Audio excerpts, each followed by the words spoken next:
কিরে, তোর এই অভ্যাস কি কখনো যাবে না নাকি? রুমে নক না করে হুটহাট করে রুমের মধ্যে ঢুকে পড়িস। তুই কি জানিস না নাকি কারো রুমে ঢুকতে হলে তার পারমিশন নিতে হয়? কেন? আপনার রুমে ঢুকতে কি আবার পারমিশন লাগবে নাকি? আমার আমার যখন ইচ্ছা হবে তখন ঢুকবো, তাতে আপনার কি?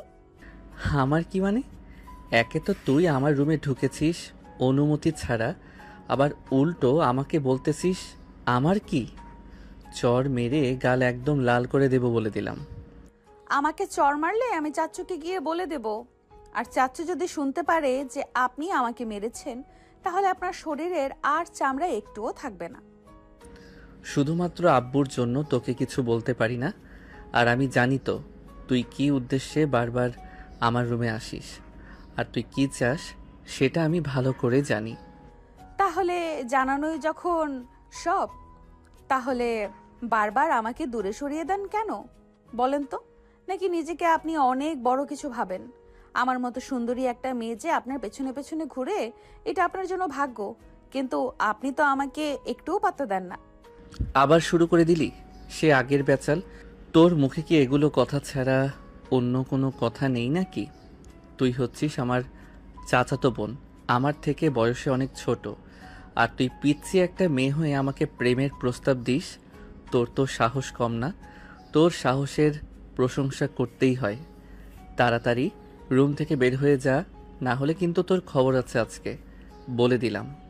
এটা শুধু আজকের ঘটনা না, অনেকদিন যাবৎ নেহা আবিকে প্রেমের প্রস্তাব দিয়ে যাচ্ছে, কিন্তু আবির বারবার শুধু নেহার প্রস্তাব ফিরিয়ে দিচ্ছে। কিন্তু নেহাও সহজে পিছু হবার মেয়ে নয়। সে যেভাবেই হোক আবিরকে নিজের করে ছাড়বে, কিন্তু আবিরের মন অনেক শক্ত। সে সহজে তার কথায় নরম হবে না। আবির নেহাকে একদম সহ্য করতে পারে না। আপনাকে একদিন ঠিকই আমার প্রেমে পাগল করে ছাড়বো, দেখে নিয়েন। আমি কিন্তু এত সহজে আপনাকে ছাড়ছি না। যতদিন আপনাকে প্রেমে রাজি করাতে না পারতেছি, ততদিন আমি চেষ্টা করে যাব, কিন্তু সহজে হাল ছাড়বো না, এটা আপনাকে বলে রাখলাম। এখান থেকে তাড়াতাড়ি গেলি? আমার মাথা গরম করিস না, না হলে কিন্তু আম্মুকে ডাক দিব। তাড়াতাড়ি বের হ। এখন চলে যাচ্ছি, কিন্তু আবার আসবো আপনাকে জ্বালাতে। আমার খুবই ভালো লাগে, তাই তো বারবার আপনার বকা শোনার পরেও আবারও আমি চলে আসি আপনাকে রাগাতে। আপনি চিন্তা করবেন না, আমি একটু পরে আবার আসবো। তোকে যদি আর একবার আমার রুমে আসতে দেখি, তাহলে কিন্তু তোর খবর আছে বলে রাখলাম। তোকে কিন্তু লাস্ট বারের মতো বলতেছি, আমার রুমে আর ঢুকবি না। এখন তাড়াতাড়ি দৌড় দে, এখান থেকে যা তাড়াতাড়ি। নেহা হাসতে হাসতে রুম থেকে বের হয়ে গেল।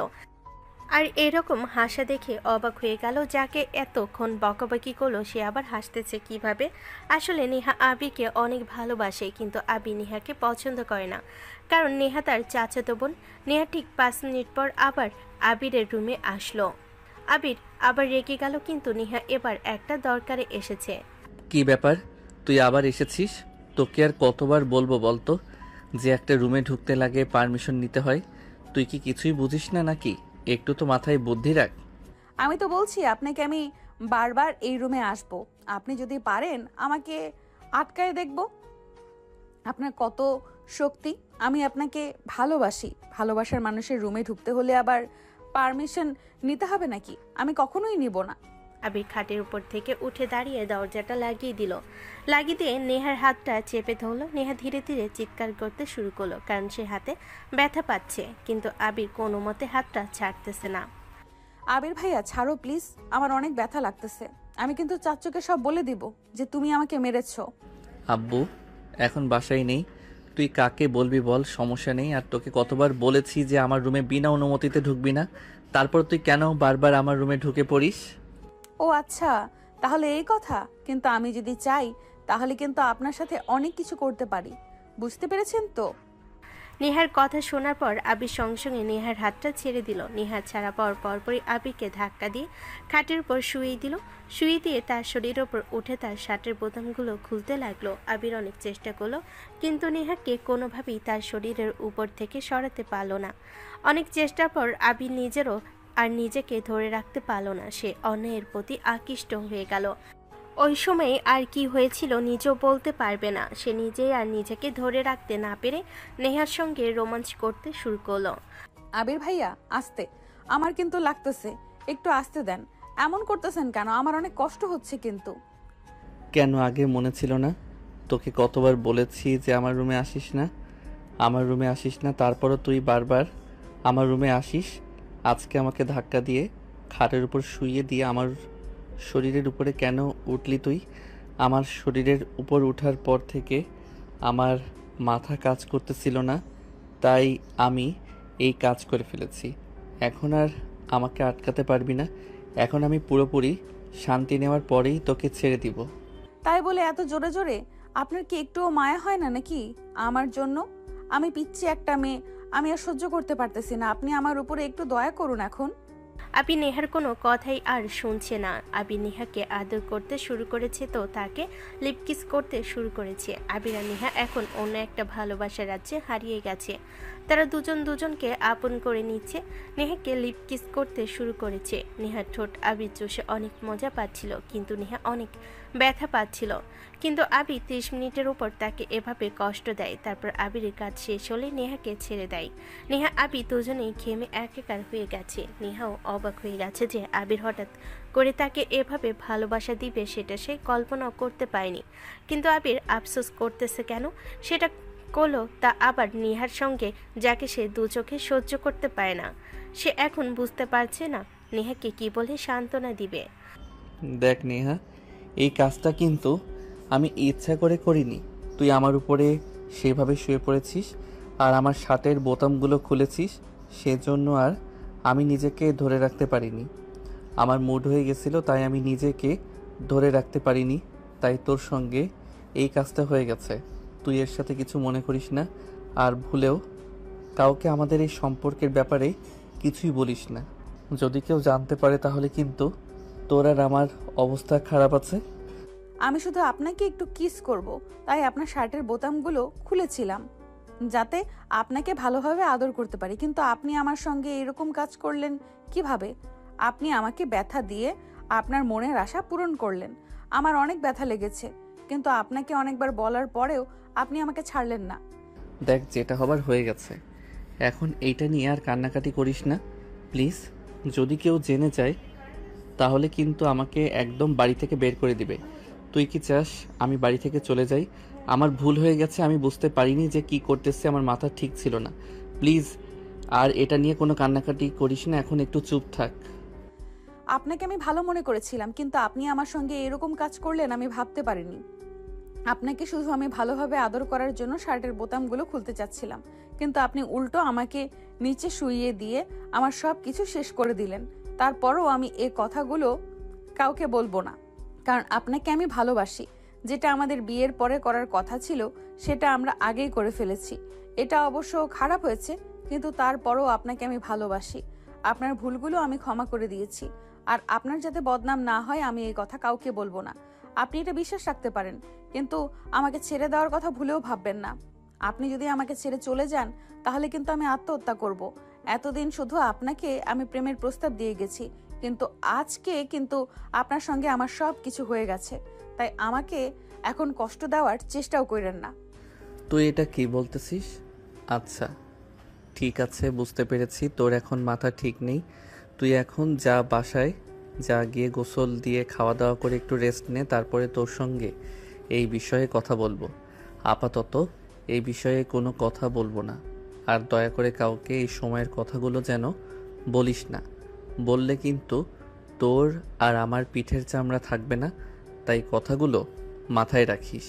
ঘরের ভেতর তখন অদ্ভুত এক নীরবতা। দুজনেরই বুকের ধুকপুক শব্দ যেন স্পষ্ট শোনা যাচ্ছিল।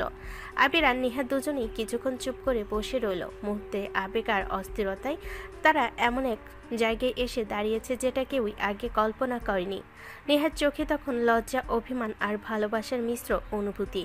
অন্যদিকে আবিরও ভীষণ অস্বস্তিতে পড়ে গেছে। সে বুঝতে পারছিল আবেগের বশে সে এমন কিছু করে ফেলেছে যেটা নিয়ে এখন তার মনে অপরাধবোধ কাজ করছে। কিছুক্ষণ পর আবির নীরবে মাথা নিচু করে বসে রইল, আর নেহা তার দিকে তাকিয়ে ভাবতে লাগলো, এতদিনের ভালোবাসা কি সত্যি তাদের এই অদ্ভুত পরিস্থিতির মধ্যে এনে দাঁড় করাবে, নাকি এখান থেকে তাদের সম্পর্কের নতুন কোনো পথ শুরু হবে। ঘরের বাতাস যেন ভারী হয়ে উঠছিল, কিন্তু দুজনের মনেই তখন হাজারটা প্রশ্ন ঘুরপাক কাটছিল। সামনে কি হবে তারা কেউই ঠিক বুঝে উঠতে পারছিল না। এই বিষয়টার জন্য আবির অনেক ভয় পেয়ে গেছে। সে এটা কি করলো সে নিজেও বুঝতে পারছে না। সে নিজেকে অনেক বকাবকি করতেছে সে এটা কেন করলো। আর নেহা অনেক ঘাবড়ে গেছে যে আবির এটা তার সঙ্গে কি করলো। কিন্তু নেহা বেশি একটা কষ্ট পায়নি, কারণ সে আবিরকে ভালোবাসে। আর ভালোবাসার মানুষ যদি তাকে কষ্ট দেয় সে কষ্ট নেহা মেনে নিতে পারবে, কিন্তু নেহাকে যদি ছেড়ে যায় সেটা সে কখনোই মানতে পারবে না। আবির এই বিষয়টা নিয়ে অনেক চিন্তা করতে লাগলো। কিছুক্ষণ পর আবির নেহাকে ফোন করলো। ফোন করে তাদের বাসার পাশের একটা সুন্দর ব্রিজ আছে সেখানে ঘুরতে যাওয়ার কথা বলল। আর নেহা রাজি হয়ে গেল। নেহাকে ফোন করে নিয়ে আসলো ঘুরতে যাওয়ার জন্য। নেহা, তাড়াতাড়ি করে আসিস, বেশি দেরি করিস না। আবার যেন মেকআপ করতে বসিস না, বলে দিলাম। এমনিতে কিন্তু সময় নেই, বিকেল হয়ে গেছে। পেছনে তাকিয়ে দেখেন আমি চলে এসেছি। আপনি বলেছেন আমি সঙ্গে সঙ্গে রেডি হয়ে বের হয়েছি, আর একটুও দেরি করিনি। আচ্ছা, তোর কি খুব মন খারাপ হয়েছে তখনকার ওই বিষয়টা নিয়ে? আমি আসলে বুঝতে পারিনি কিভাবে কি হয়ে গেল। আমি অনেক চেষ্টা করেছি নিজেকে ধরে রাখার, কিন্তু পারিনি। এটার জন্য আমি খুবই লজ্জিত। এটা নিয়ে আর ভাববেন না, যা হবার তা তো হয়ে গেছে। আর আমি তো আপনাকে ভালোবাসি। আপনাকে আমার বিয়ে করতে কোনো সমস্যাই হবে না, কিন্তু আপনি তো আমাকে আগে ভালোবাসতেন না। আমি আশা করব এখন আপনি আমাকে ভালোবেসে আপন করে নেবেন, আমাকে বিয়ে করার কথা ভাববেন। আমাকে কিন্তু আর কষ্ট দেওয়ার কথা ভাববেন না প্লিজ। আর ভুলেও আমাকে বলবেন না যে আপনাকে ভুলে যেতে, ওই সময়ের কথাটা ভুলে যেতে।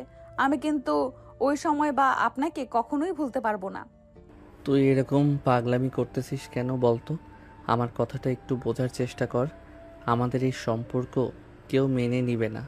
তোর আর আমার বয়সের অনেক পার্থক্য। তুই আমার থেকে অনেক ছোট। আব্বু আম্মু আমাদের এই সম্পর্ক কখনো মেনে নেবে না। তুই আর আমি সম্পর্কে চাচাতো বোন হই, আমার এই সম্পর্ক কেউ মেনে নেবে না।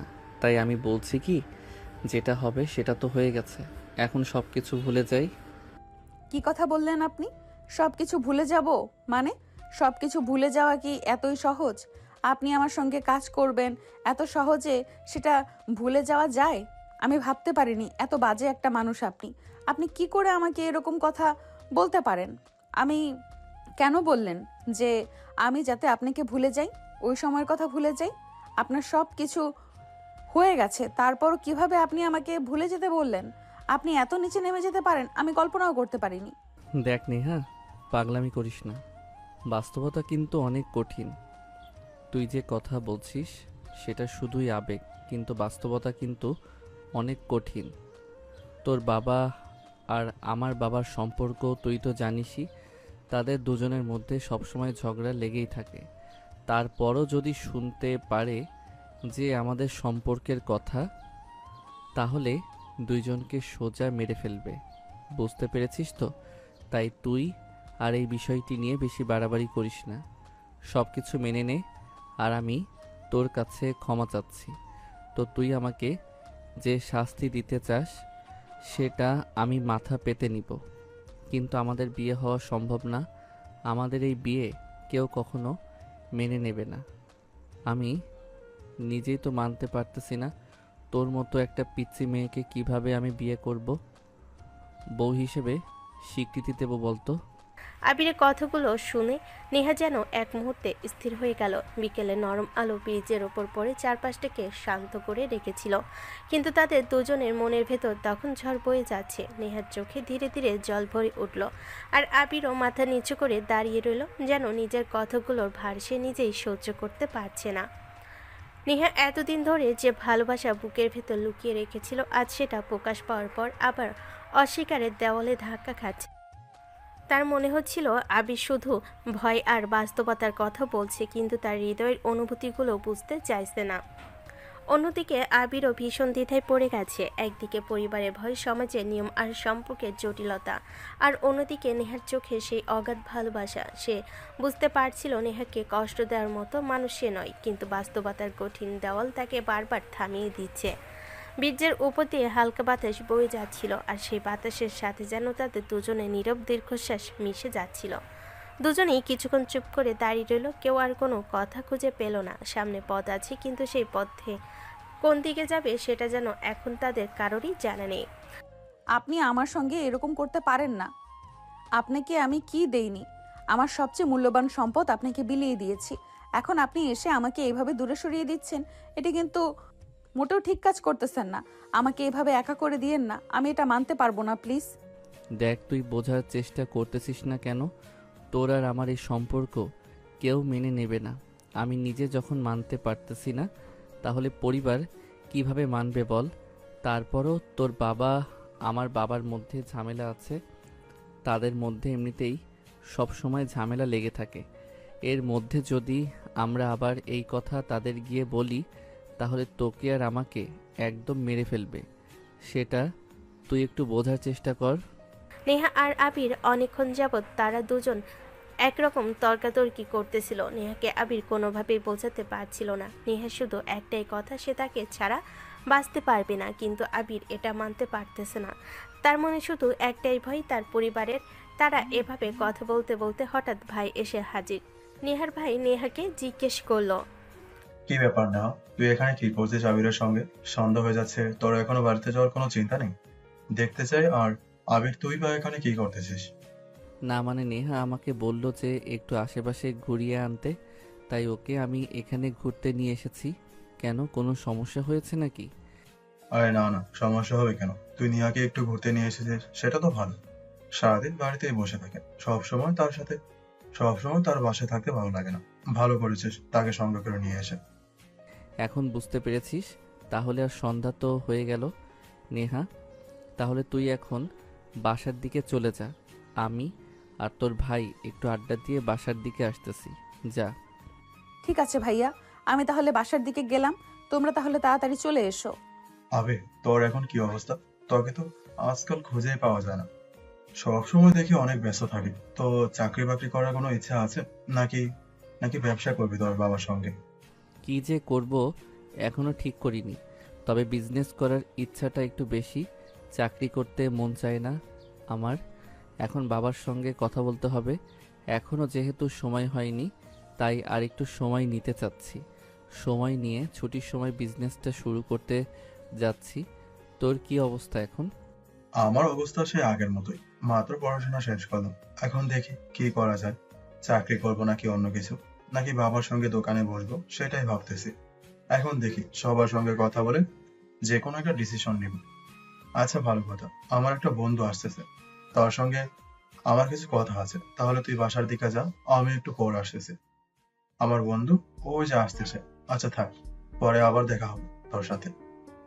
আচ্ছা ঠিক আছে, সময় হলে আমাকে ফোন দিস। দুইজনে মিলে কোথাও একটা ঘুরে আসব। আমি তাহলে এখন গেলাম। সন্ধ্যা হয়ে গেল, আম্মু আবার বকাবকি করবে। আচ্ছা বন্ধু, আমি একটা জিনিস খেয়াল করলাম। আমি তখন বাসার দিকে যাচ্ছিলাম, যাওয়ার সময় দেখি ব্রিজের উপর তোর বোন আর তোর চাচাতো ভাই আবির দাঁড়িয়ে থেকে কোনো একটা বিষয় নিয়ে তর্কাতর্কি করতেছিল। কিন্তু ওরা কি নিয়ে এরকম তর্ক করতেছিল তা আমি ভালো মতো শুনতে পাইনি। আর যখনই ওরা দুজন আমাকে খেয়াল করলো, তখনই কথা বলাটা বন্ধ করে দিল। ওদের মধ্যে আবার কোনো সম্পর্ক চলতেছে না তো? আরে না, কি বলতেছিস এগুলো? এগুলো কখনো সম্ভব না। আবির কখনো কিছু করবে না। নেহা অনেক ছোট, আবির এরকম কোনো কিছুই করবে না আশা করি। তুই হয়তো ভুল কোনো কিছু শুনেছিস বা সন্দেহ করেছিস নিহাকে। নিহাকে তো আবির ঘুরতে নিয়ে এসেছে এখানে। এখন তো আর বন্ধু ছোট বড় দিয়ে কোনো কিছু যায় আসে না। ভালোবাসা হয়ে গেলে সেখানে বড় ছোটর কোনো ম্যাটার করে না। তাই আগে থেকেই একটু সাবধান হয়ে নিস তোরা, পরবর্তীতে আবার যেন কোনো ঝামেলা না হয়ে যায়। হ্যাঁ, তোর কথা আমি বুঝতে পেরেছি, কিন্তু আমি মনে করি এরকম কিছু হবে না। আর ওদের মধ্যে এরকম কোনো সম্পর্ক নেই। দেখিস না, নিহা আবিরকে ভাইয়া বলে ডাকাডাকি করে, তাহলে এটা আবার কিভাবে সন্দেহ করতে পারে? আমার বলার কথা তাই আমি বললাম। এখন বাকিটা তোর ইচ্ছা, আবার আমিও ভুল থাকতে পারি। আচ্ছা ঠিক আছে, বাদ দে, এগুলা বিষয়ে আর কথা না বলি। হয়তো আমি একটু সন্দেহ বেশি করে ফেলেছি। তাহলে চল একটু দোকানের দিকে গিয়ে চা খেয়ে আসি, তারপরে তুই বাসার দিকে চলে যাস, আমিও বাসার দিকে যাব। আমি তো সেটাই বলতে চাচ্ছিলাম যে চল একটু দোকান থেকে চা খেয়ে একটু আড্ডা দিয়ে আমি বাসার দিকে চলে যাব, তুইও বাসার দিকে চলে যাস। তো আমার আগে দেখতেছে তুই বলে দিলি। যাই হোক, তাহলে চল দোকানে গিয়ে একটু চা খেয়ে আসি, কিন্তু আজকের বিলটা কিন্তু তুই দিবি বলে দিলাম। নেহার ভাই আর নেহার ভাইয়ের বন্ধু দুজন আড্ডা দেওয়া শেষ করে দুজনে বাসার দিকে চলে গেল, কিন্তু নেহার ভাইয়ের মাথার ভিতর তার ওই বন্ধুর কথাগুলোই বারবার শুধু ঘুরপাক খাচ্ছিল। সে ভাবতেছিল তার বন্ধু কি আসলে সত্যি কথা বলতেছে, আবার একটু পরে তার মনে হচ্ছে না এরকম হতে পারে না। এভাবে কথাগুলো ভাবতে ভাবতে সে বাসায় চলে যায়। বাসায় গিয়ে দেখে নেহা মন খারাপ করে বসে আছে। জিজ্ঞেস করে নেহাকে, কি ব্যাপার নেহা, কোনো সমস্যা হয়েছে নাকি? তুই এভাবে মন খারাপ করে বসে আছিস? কি ব্যাপার নেহা, কোনো সমস্যা হয়েছে নাকি? তুই এভাবে মন খারাপ করে বসে আছিস কেন? কিছু হয়ে থাকলে বল, কিছু লাগবে নাকি তোর? না ভাইয়া, আমার কিছুই হয়নি। এমনিতেই ভালো লাগতেছে না, তাই এখানে এসে বসে আছি। তুমি এখন খাওয়া দাওয়া করবে নাকি আমি তোমার জন্য খাবার দিচ্ছি? না, আমি এখন খাওয়া দাওয়া করবো না, একটু হাত মুখ ধুয়ে ফ্রেশ হয় তারপরে খাওয়া দাওয়া করবো। খাওয়া দাওয়া কথা ভাববো। কিন্তু তুই কিন্তু আমার কথাগুলো এড়িয়ে যাচ্ছিস। আমি তোকে বললাম তোর মন খারাপ কি যেন আমি তোকে বললাম তোর মন খারাপ কি জানো? তুই আমাকে খাবারের কথা বলতেছিস, সত্যি করে বলতো তোর কি কিছু হয়েছে? তুই তো কখনো এভাবে মন খারাপ করে বসে থাকিস না। তুই তো সবসময় বাড়ি মাথায় তুলে রাখিস। কি ব্যাপার, কোনো সমস্যা হয়েছে নাকি বলতো? আসলে ভাইয়া কিছুই হয়নি। তুমি শুধু শুধু আমাকে নিয়ে চিন্তা করতেছো। আমার যদি কিছু হতো তাহলে অবশ্যই আমি তোমাকে বলতাম, না হলে মাকে বলতাম। কিন্তু আমার তো কিছুই হয়নি, তাহলে তোমাকে কি বলবো বলো? শুধু শুধু আমাকে নিয়ে চিন্তা করতেছো। যাও তুমি ফ্রেশ হয়ে নাও। আচ্ছা ঠিক আছে, যদি কিছু হয়েও থাকে বললি না। পরে যদি আবার এটা নিয়ে কোনো বড় আকারের সমস্যা হয়ে যায় তখন কিন্তু বললেও আমি সমাধান করতে পারবো না। আর যদি কিছু না হয় সেটাই ভালো, তোকে বেশি কিছু বললাম না তোকে। আমি কিভাবে ভাইয়াকে এই কথাগুলো বলবো যে আমি আবিরকে ভালোবাসি, আবিরের সঙ্গে আমার অনেক গভীর সম্পর্ক হয়ে গেছে? আবির বাসায় গিয়ে অনেক গভীরভাবে ভাবতেছিল। সে নেহার সঙ্গে কাজটা ঠিক করেনি। সে এখন অনেক অনুতপ্ত। সে বুঝতে পারছিল তার অনেক বড় ভুল হয়েছে। তাই ও বিষয়টি নিয়ে পরামর্শ করতে তার বন্ধু শাকিলকে ফোন করে, তার বাসায় আসতে বলে। শাকিলও আর দেরি না করে সরাসরি তার বাসায় চলে আসে। কি ব্যাপার বন্ধু, কি হয়েছে? এত ইমার্জেন্সি ডেকে নিয়ে আসলি আমাকে? বন্ধু, আমি তো অনেক বড় একটা ভুল করে ফেলেছি। কি ভুল করেছিস? আবার নতুন করে কোনো ঝামেলা করিসনি তো কারো সঙ্গে? আরে না, কোনো ঝামেলা না। আমার চাচাতো বোন আছে না, নেহা। ও, ওই পিচ্চি পাকনার কথা বলতেছিস? নাকি ওর আবার কিছু হয়েছে? নেহা আমার রুমে এসেছিল। তুই তো জানিসই ও আমাকে অনেক পছন্দ করে। সব সময় শুধু একই কথা বলে আমাকে। কিন্তু জানিস, ওকে আমি কখনোই ভালোবাসার চোখে দেখতে পারবো না। কিন্তু আজকে কি হয়েছিল আমার জানি না। নেহার সঙ্গে আমি খারাপ কাজ করে ফেলেছি। তখন আমার মাথা কাজ করতেছিল না, নিজেকে ধরে রাখতে পারিনি, তাই হয়ে গেছে। এখন কি করব বলতো? নেহাকে এই বিষয়গুলো ভুলে যেতে বললে ও অনেক কান্নাকাটি করে। ও আমার জন্য অনেক কষ্ট পেয়েছে। এখন আমি কি করব? শাকিল আবিরের কথাগুলো শুনে অবাক হয়ে তার দিকে তাকিয়ে রইল। শাকিল বুঝতে পারছিল না আবিরকে এখন কি বলবে সে। কি বলতেছিস বন্ধু? তাই বলে এগুলো করবি তুই? এটা তোর থেকে আমি আশা করিনি। ও ছোট্ট একটা মেয়ে। সেজন্য তো বলতেছি, আমার অনেক খারাপ লাগতেছে। এখন আমি কি করব? এখন আমার মাথায় আর অন্য কিছুই আসতেছে না। আমার মাথায় শুধু একটা কথাই চলতেছে, সেটা হচ্ছে তোর এখন নেহাকে বিয়ে করতে হবে। তা না হলে কিন্তু এই পাপ তোকে সারা জীবন বয়ে বেড়াতে হবে। শাকিলের কথাগুলো শুনে আবির একদম স্তব্ধ হয়ে যায়। কিভাবে কি করবে সে কোনো কিছুই বুঝে উঠতে পারছিল না। কারণ নেহার বাবার সঙ্গে আবিরের বাবার সম্পর্ক তেমন একটা ভালো না। এর মধ্যে সে এরকম একটা কাজ করে ফেলেছে। এখন যদি দুই পরিবার এটা জানতে পারে তাহলে এই বিষয়টা নিয়ে অনেক ঝামেলা তৈরি হবে। আবির শাকিলকে বলে, বন্ধু, কি বলতেছিস? তুই তো সবই জানিস আমাদের দুই পরিবারের মধ্যে কেমন সম্পর্ক। এই বিয়ে কেউ মেনে নেবে বল? এই সমস্যার সমাধান করার মতো আর দ্বিতীয় কোনো উপায় আমার নেই বন্ধু। সত্যি আমার বলতে হবে, আমি তোকে মিথ্যা কোনো আশ্বাস দিতে পারবো না। যেটা সত্যি সেটা সত্যি বলতেছি তোকে। কিভাবে কি করব বন্ধু, কিছুই বুঝতে পারতেছি না। এখন আমারও কেন জানি না নেহার প্রতি একটু একটু করে মায়া জন্মাতে শুরু করতেছে। আমার মনে হচ্ছে নেহাকে আমার এভাবে ঠকানো উচিত হচ্ছে না। তোর কথা শুনে তো আমার বিশ্বাসটা আরও দৃঢ় হয়ে গেল। আমার এখন মনে হচ্ছে মেয়েটাকে আসলে আমার বিয়ে করা উচিত। নেহাকে কষ্ট দিয়ে একটু দেরিতে হলেও তুই যে বিষয়টা বুঝতে পেরেছিস, এটাই অনেক কিছু। তাহলে এটাকে নিয়ে ভাবতে হবে না। তাহলে এটা নিয়ে ভাবতে হবে কিভাবে দুই পরিবারকে রাজি করিয়ে তোদের পারিবারিকভাবে অ্যারেঞ্জ ম্যারেজ করানো যায়। কথাটা শুনে আবির যেন চিন্তার সাগরে ডুবে গেল। আবির ভাবতে শুরু করলো এই ঝড়টা সে কীভাবে সামাল দিবে, কারণ সে জানে তার পরিবার এটা সহজে মেনে নিবে না। এই সম্পর্ক বিয়ে পর্যন্ত নিয়ে যেতে তাদের অনেক কষ্ট করতে হবে, অনেক পরিশ্রম করতে হবে, তারপরও সম্ভব হবে কিনা সেটা নিয়ে সন্দেহ রয়ে গেছে। ঠিক আছে বন্ধু, এই বিষয়টা নিয়ে কালকে বিস্তারিতভাবে কথা বলবো। আর আমি নেহার সঙ্গে কথা বলে ওকে সরি বলে নিব। ওর সঙ্গে সম্পর্ক পূর্ণ স্থাপনের চেষ্টা করব আমি। অবশ্যই বন্ধু, তুই নিয়ার কাছে গিয়ে ক্ষমা চাবি, ওকে আবার তোর নিজের কাছে টেনে নিবি, তাহলে দেখবি ও সব কিছু ভুলেই যাবে, আবার তোকে ভালোবাসতে শুরু করবে। আর কোনো ভুল করিস না। অবশ্যই বন্ধু, আমি আর কোনো ভুল করতেছি না। যা ভুল করার সেটা করে ফেলেছি, আর আমি কোনো ভুল করতে রাজি নই। আচ্ছা ঠিক আছে, তাহলে আজকে আমি বাসায় গেলাম, কালকে এই বিষয়ে বিস্তারিত কথা বলবো। কালকে দেখা করিস আমার সঙ্গে। শাকিল তার বাসায় চলে গেল। আবির ফোনটা বের করে ভাবতেছিল সে কি করবে, নেহাকে ফোন করবে নাকি করবে না। অনেক ভাবার পরে সে নেহাকে ফোন করে। ওদিকে নেহা আবিরের ফোন দেখে অবাক হয়ে গেল। আবির কেন তাকে এত রাতে ফোন করেছে।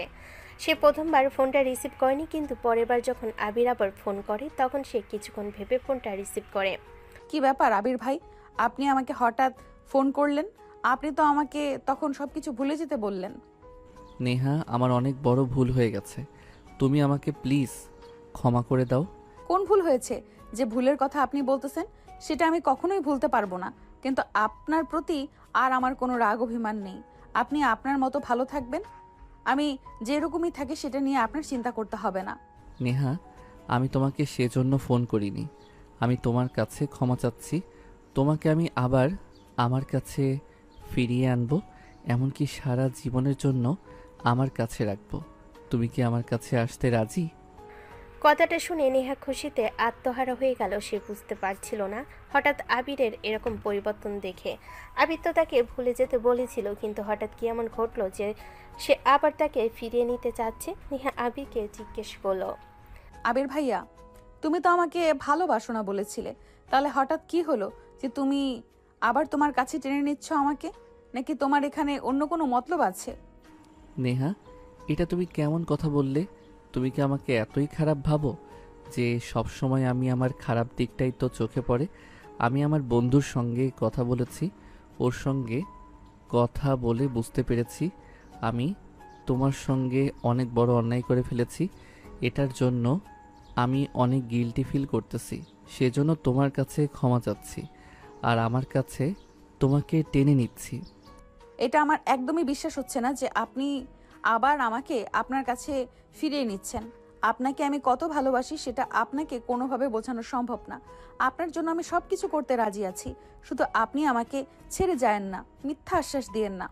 আর কখনই তোমাকে ছেড়ে যাব না। আজকে থেকে তোমাকে আমি পার্মানেন্টলি আমার করে রাখবো। তুমি একটা কাজ করতে পারবে, কালকে আমার সঙ্গে দেখা করতে পারবে। কোথায় দেখা করতে হবে বলুন, আমি সেখানে চলে যাব। আমি আপনার সঙ্গে দেখা করার জন্য উদ্বেগ হয়ে আছি। একটা কাজ কইরো, কালকে আমাদের পাশের এলাকায় যে একটা ছোট পার্ক আছে না, সেখানে দেখা কইরো।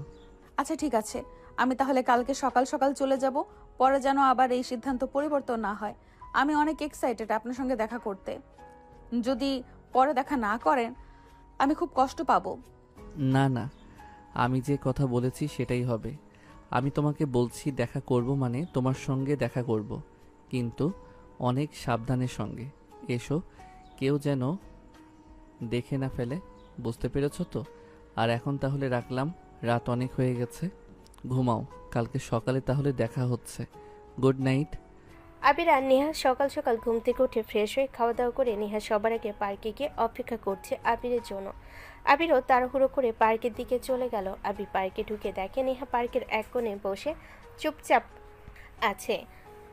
বসে থেকে তার জন্য অপেক্ষা করতেছে। নেহার পাশে গিয়ে নেহাকে ডাক দিল। নেহা বলে, কি ব্যাপার, আপনারা তো দেরি হলো কেন? সে কখন থেকে আমি অপেক্ষা করতেছি রোদের মধ্যে, আপনার কোনো খোঁজ খবরই নেই। আর বইলো না, বের হইতে একটু লেট হয়ে গেছে। না খেয়ে আসতে চাইলাম, কিন্তু আম্মু না খেয়ে আসতে দিচ্ছিল না, তাই খাওয়া দাওয়া করতে একটু দেরি হয়ে গেছে। একটা কথা বলবো আপনাকে, শুনতে হবে কিন্তু। হ্যাঁ বলো, সমস্যা নাই। শুনবো না কেন? কি বলতে চাও? একটু আমার পাশে এসে বসবেন? আপনার কাঁধে মাথা রাখতে ইচ্ছে হচ্ছে আমার। এটা কোনো কথা বললে? এরকম সামান্য একটা বিষয়ের জন্য আমাকে আবার বলতে হয়? আবির সঙ্গে সঙ্গে গিয়ে নেহার গা ঘেঁষে বসে পড়ল। আবির নেহার পাশে বসার সঙ্গে সঙ্গে নেহার গা শিউরে উঠল। নেহার শরীরের লোমগুলো দাঁড়িয়ে যেতে শুরু করলো। এই একটা অন্যরকম অনুভূতি। নেহা আবিরের কাঁধে মাথা রেখে স্বস্তি নিঃশ্বাস ফেলতেছিল। এভাবে অনেকক্ষণ তারা একে অপরের সঙ্গে ভালোবাসার মুহূর্ত কাটায়। দুজনেই একটু একটু লজ্জা পাচ্ছিল, কারণ এই প্রথম তারা এভাবে দেখা করতেছে। এর আগে কখনোই এরকম সময় কাটেনি তাদের। আচ্ছা, তাহলে আপনি কি ভাবলেন? কিছুই তো বললেন না আমাকে আসার পরে। কি করব আমি কিছুই তো বুঝতে পারতেছি না। তুমি কিছু পরামর্শ দাও। শেষমেশ আমার থেকে পরামর্শ নেবেন? আমি পিচ্ছি একটা মানুষ, আমার মাথায় কি এত বুদ্ধি আছে নাকি? আপনি একটু ভেবে দেখুন না। আমার মাথায় তো কিছু আসতেছে না। কিভাবে কি করব একদমই বুঝতে পারতেছি না। কি যে একটা যন্ত্রণার মধ্যে পড়ে গেলাম। না, কোনো হিসেবেই তো মিলতেছে না। আচ্ছা, পালিয়ে বিয়ে করলে কেমন হয়? আমার কাছে জমানো অনেক টাকা আছে, আর আপনি কিছু নিয়েন। কিছুদিন পালিয়ে গিয়ে থাকলে এমনিতেই সবাই মেনে নেবে আমার মনে হয়। আরে কি বলতেছো এগুলা? মাথা মোটা। একটু যদি আমরা পালিয়ে বিয়ে করি আমরা তো সুখী হতে পারবো না। পরিবারের দোয়া ভালোবাসা ছাড়া। আর এর থেকে সবচেয়ে বড় বিষয় হচ্ছে আমরা পালিয়ে গেলে আমাদের পরিবারের মান সম্মান সব ধুলোয় মিশে যাবে। সবাই আমাদের পরিবারকে নিয়ে তুচ্ছ তাচ্ছিল্য করবে। তখন তোমার আর আমার কেমন লাগবে বলো? এটা তো আপনি একদম ঠিক কথা বলেছেন, কিন্তু আর কি করলে আমাদের দুই পরিবার সহজে আমাদেরকে মেনে নেবে সেরকম একটা আইডিয়া বের করুন আপনি। নেহার কথা শুনে আবি খুব গভীর মনোযোগ দিয়ে ভাবতে লাগলো। অনেকক্ষণ ভাবার পরও আবি যখন কিছুই বুঝতে পারছিল না, তখন নেহার মাথায় একটা প্ল্যান আসে। নেহার সঙ্গে সঙ্গে বলে ওঠে আবিকে, আমার মাথায় একটা প্ল্যান এসেছে। আমার মনে হচ্ছে এটা করলে একটু হলেও আমরা সাকসেস হব। কিন্তু সেটা কি আমাকে একটু বলো শুনি। দেখি কি বুদ্ধি বের করলে তুমি এতক্ষণ পর। চলুন আজকে আমরা রাতে দেখা করি। এখানে কথা হচ্ছে কিভাবে আমরা আমাদের পরিবারকে আমাদের বিয়ের জন্য রাজি করাবো। আর তুমি এখানে দেখা করার কথা বলতেছো রাতে। আপনি আমার কথা বলছেননি, আমি বলতে চাচ্ছি আমরা রাতে দেখা করি। রাতে দেখা করে আমরা ইচ্ছাকৃতভাবে একটু জোরে কথা বলবো, যাতে আমাদের পরিবারের মানুষ শুনতে পায়। পরে সবাই যখন এসে দেখবে আমি আর আপনি একই রুমে আছি, তাও আবার এত রাতে, তখন সবাই এমনিতেই বুঝে যাবে যে আমাদের মধ্যে কিছু একটা সম্পর্ক চলতেছে। তখন আমরা আমাদের সম্পর্কটা তারা মেনে নেবে। আমার মনে হচ্ছে এটা করলেই বেটার হবে। কিন্তু যদি উল্টো কিছু হয়ে যায় তখন আমরা কি করব বলো তো? আমার তো অনেক ভয় লাগতেছে তোমার কথা শুনে। এরকম ডেঞ্জারাস বুদ্ধি তোমার মাথায় আসলো কিভাবে? কি সব কথা বলেন আপনি? আগে বলুন যে প্ল্যানটা কেমন। যদি ভালো হয় তাহলে আজকে এটা অ্যাপ্লাই করব আমরা। প্রথমে তো তুমি আমাকে আপনি করে বলা বাদ দাও। আজকে থেকে তুমি বলার অভ্যাস করো, বুঝতে পেরেছো? তো আপনি ডাক আমার পছন্দ হয় না, তাও আবার তোমার মুখ থেকে। তুমি এখন থেকে আমাকে তুমি করে ডাকবে। আচ্ছা ঠিক আছে, আজকে থেকে তাহলে আমি তোমাকে তুমি করে বলবো, কিন্তু একটু সময় লাগবে অভ্যস্ত হতে। কিন্তু তুমি যে প্ল্যানটা করলে এটাতে আমার অনেক ভয় হচ্ছে। যদি কোনো ঝামেলা ক্রিয়েট হয়ে যায় তখন কি হবে? তুমি এত ভীতু কেন বলো তো? এত ভয় পেলে হবে? আগে চেষ্টা করে দেখতে হবে না? কষ্ট না করলে কেষ্ট মিলে না। রিস্ক আমাদের নিতেই হবে। ঠিক আছে, তুই পিচ্ছি একটা মেয়ে হয়ে যদি এত সাহস দেখাতে পারো তাহলে আমি কেন পারবো না? ঠিক আছে, তাহলে সেই কথাই থাকলো। আজকে রাতে তাহলে আমরা দেখা করতেছি।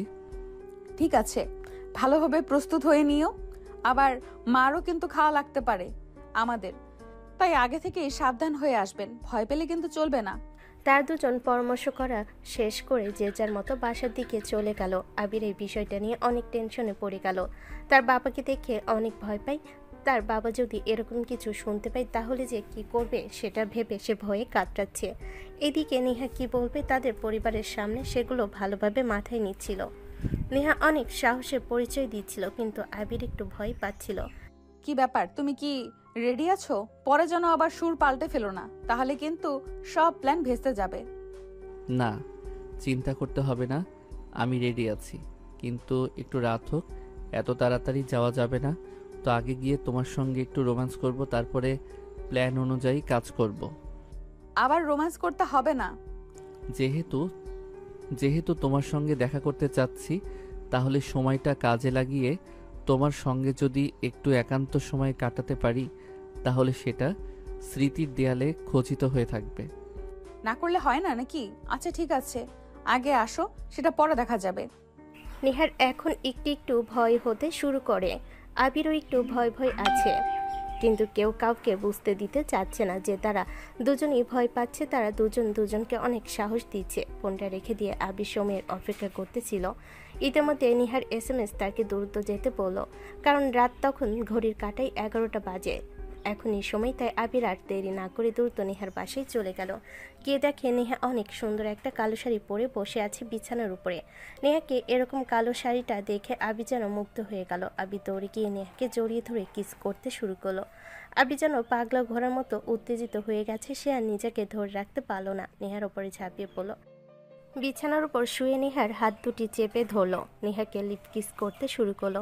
নেহা আর নিজেকে কন্ট্রোল করে রাখতে পারল না। তারা দুজন দুজনকে আপন করে নিচ্ছিল ভালোবাসার সাগরে। অতল গভীরে যেন তলিয়ে গেল দুজন দুজনকে। অনেকক্ষণ ভালোবাসা দেওয়ার পর নেহা উঠে কাপড় চেঞ্জ করে 3 পিস পরে নিল। আবিরও তার জামা কাপড়গুলো পরে নিল। তাদের জামা কাপড় পরা শেষ হলে নেহা বলল, তাহলে এখন আমরা একটু জোরে জোরে কথা বলি নাকি? তাহলে আব্বু আম্মু ভাইয়া সব শুনতে পাবে। এখন আর ভয় পেয়ে কী হবে? ঠিক আছে, তুমি তোমার মতো কথা বলো, আমি আমার মতো কথা বলতেছি, যাতে তাদের কানে আমাদের কথাগুলো পৌঁছে যায়। প্ল্যান মোতাবেক দুজন ঘরের মধ্যে জোরে জোরে কথা বলতেছে আর হাসাহাসি করতেছে। নেহার ভাই জেগে উঠে বাইরে বের হয়ে শুনতে পারে নেহার ঘর থেকে কথাগুলো আসতেছে। নেহার ঘরে বাইরে দাঁড়িয়ে সে বুঝতে পারেনি আর ঘরে কোনো ছেলে মানুষ আছে, তাই সে দ্রুত গিয়ে তার আব্বু আম্মুকে ডেকে নিয়ে আসে। নিয়ে এসে নেহার রুমে দরজা নক করতে শুরু করে। নেহা অনেক ভয়ে দরজাটা খুলে দিলেই তার ভাই ঘরে উকি দিয়ে দেখে আবি বিছানায় বসে আছে। কি ব্যাপার নেহা, এটা কি করতেছিস তুই? তোর কি মাথা ঠিক আছে? ভাইয়া আমরা একে অপরকে অনেক ভালোবাসি, আমরা বিয়ে করতে চাই, কিন্তু তোমরা না করো না প্লিজ। শুনছো আপু তোমার মেয়ের কথা কি বলতেছে? আর তুই যার সঙ্গে রিলেশন করেছিস আবার এত রাতে দেখা করতেছিস, আবার ভাইয়ের মতো আমাকে বলতেছিস ওকে তুই বিয়েও করবি? তোর লজ্জা নেই? ও তো বেকার, কোনো চাকরি করে না, ও তোকে বিয়ে করে কিভাবে খাওয়াবে? তোর এত বড় সাহস, তুই আমার বাড়িতে এসে আমার মেয়ের সঙ্গেই সম্পর্ক গড়ে তুলেছিস? আমাদের আড়ালে তোকে তো আজকে মেরেই ফেলবো। নেহার আব্বু আবিকে মারতে গেলে নেহার ভাই তার বাবাকে কোনোভাবে আটকে দেয়। নেহার ভাই বলতে লাগলো, আপু দেখো, রাত 2টা বাজে, এখন যদি আমরা আমাদের বাড়িতে এরকম উচ্চস্বরে কথা বলি তাহলে আশেপাশের মানুষ সবাই বুঝে যাবে যে বাড়িতে কোনো ঝামেলা হয়েছে। তখন যদি সবাই চলে আসে তাহলে কিন্তু অনেক বড় প্রবলেম হয়ে যাবে, আমাদের সম্মান নিয়ে টানাটানি করে যাবে। তাহলে কি এখন এইভাবেই হাত গুটিয়ে বসে থাকবো? নেহার আম্মু, তুমি তাড়াতাড়ি গিয়ে আবিরের আব্বু আম্মুকে ডেকে নিয়ে এসো। আজকে এখানেই সব ফয়সালা হবে। ওর এত বড় সাহস কোথা থেকে পায়? নেহার আব্বুর কথা শুনে নেহার আম্মু দৌড়তে গিয়ে আবিরের আব্বু আর আম্মুকে ডেকে নিয়ে আসে। আবিরের আব্বু আম্মু এগুলো দেখে তাদের মাথায় যেন রক্ত উঠে যায়। আবিরের আব্বু আবিরকে গিয়ে সজোরে দুগালে 2টা থাপ্পড় মারে, কিন্তু নেহার সামনে চলে আসলে আবিরের আব্বু আর আবিকে আঘাত করতে পারে না। চাচু প্লিজ মারবেন না, আমরা একে অপরকে অনেক ভালোবাসি, আমরা একে অপরকে বিয়ে করার সিদ্ধান্ত নিয়েছি। কি বলতেছিস? তোদের মাথা ঠিক আছে? এই বিয়ে কখনো সম্ভব না। তোরা চাচাতো ভাই বোন, সেটা মাথায় আছে কি তোদের? আব্বু, তোমাকে অনুরোধ করতেছি, প্লিজ আমাদের সম্পর্কটা মেনে নাও। আমরা দুজন দুজনকে অনেক ভালোবাসি, আমরাই একে অপরকে ছাড়া বাঁচতে পারবো না। আবির তোর থেকে এরকম ব্যবহার আশা করিনি। তুই তো নেহাকে তোর নিজের বোনের মতো করে রাখতিস, কিন্তু তুই নেহার সঙ্গে এই সম্পর্ক কিভাবে করলি? তোর কি বিবেকে বাধা দিল না? সম্পর্ক করতে চাইনি, কিন্তু হয়ে গেছে। আমাকে তুই প্লিজ খারাপ ভাবিস না। আমি অনেক ভেবে চিন্তেই নেহার সঙ্গে সম্পর্ক করেছি। তুই আমার সঙ্গে কোনো কথাই বলিস না, তোর সঙ্গে আমার তুই আমার সঙ্গে কোনো কথাই বলিস না, তোর সঙ্গে আমার আর কোনো কথা নেই। যা যা করার তা তো করেই ফেলেছিস। এখন এখানে চাচু আছে, আব্বু আছে, তারা যা সিদ্ধান্ত নেবে সেটাই ফাইনাল। ভাই তাহলে কি করবে বলো? এটা যদি জানাজানি হয়ে যায় তাহলে আমাদের মান সম্মান কিছুই থাকবে না। ভেবেচিন্তে বল কি করবে এখন। আমি তো বুঝতে পারছি না কি করব এখন। ওরা তো পাগলামি করতেছে, তাহলে আমাদের এখন কি করলে ভালো হয়? কেউ বুঝতে পারছে না এই বিষয়টা এখন কিভাবে সমাধান করবে। তারা অনেকক্ষণ চিন্তা ভাবনা করে তারা একটা সিদ্ধান্তে আসে। আমার মনে হচ্ছে এখন নেহাকে কিছুদিন পর নানার বাসায় রেখে আসব, তারপরে দ্রুত ছেলে দেখে ওকে বিয়ে দিয়ে দিব। এটা তুমি একদম ঠিক কথা বলেছো, এটাই করতে হবে, এছাড়া আর আমাদের কোনো উপায় নেই। এখন তোমরা যেহেতু সিদ্ধান্ত নিয়েই নিছো, তাহলে এটাই করো। তোমরা যেহেতু নেহাকে নেহার নানা বাড়িতে রেখে আসতে যাচ্ছ, তাহলে আবিরকে তো অন্য কোথাও দিতে হবে না, আমাদের এখানেই থাকুক।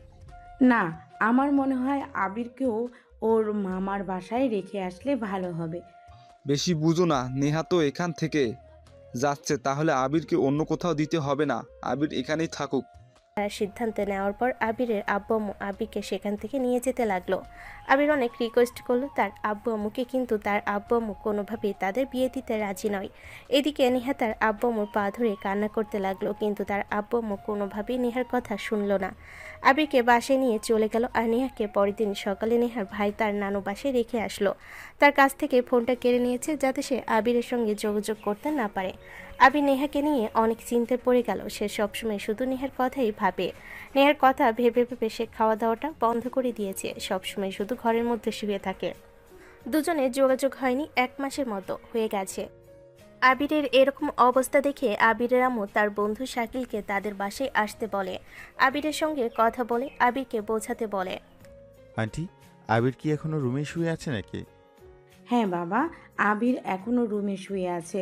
তুমি যাও, ওকে একটু বোঝানোর চেষ্টা করো, ঠিকমতো খাওয়া দাওয়া করতেছে না, সারাক্ষণ শুধু রুমের মধ্যে শুয়ে থাকে। এভাবে চলতে থাকলেও তো ও অসুস্থ হয়ে যাবে। শাকিল সঙ্গে সঙ্গে রুমের ভিতর গিয়ে দেখে আবির শুয়ে আছে।